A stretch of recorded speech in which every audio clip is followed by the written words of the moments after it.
Hello, అందరికీ నమస్కారం. ఈరోజు శ్రీరామ లక్ష్మణులు రాక్షసులతో చేసిన యుద్ధం గురించి చెప్పుకుందాం.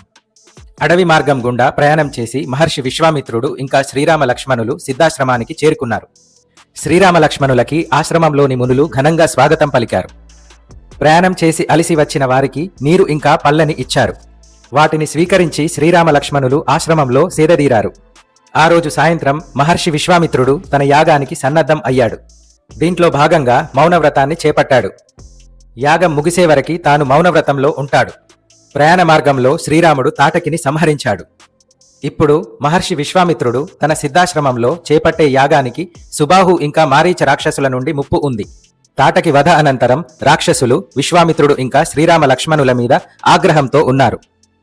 యాగం ప్రారంభమయ్యే రోజు ప్రాతకాలంలో శ్రీరామ లక్ష్మణులు మహర్షి విశ్వామిత్రుడిని తమ తదుపరి కార్యాచరణని ఆదేశించమని అడిగారు.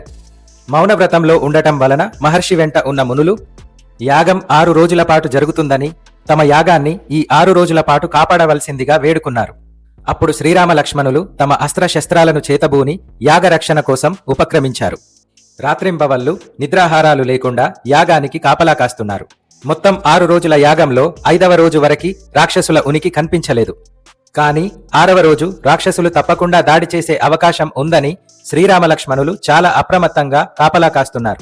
అనుకున్నట్లుగానే రాక్షసులు ఆకాశంలో ఆశ్రమం చుట్టూ మోహరించారు. ఒకవైపు యాగం జరుగుతున్నది, మరోవైపు రాక్షసులు ఆకాశం నుండి చేసే భయానకమైన శబ్దాలు వస్తున్నాయి. ఆశ్రమం చుట్టూ కారు చీకట్లు కమ్ముకున్నాయి.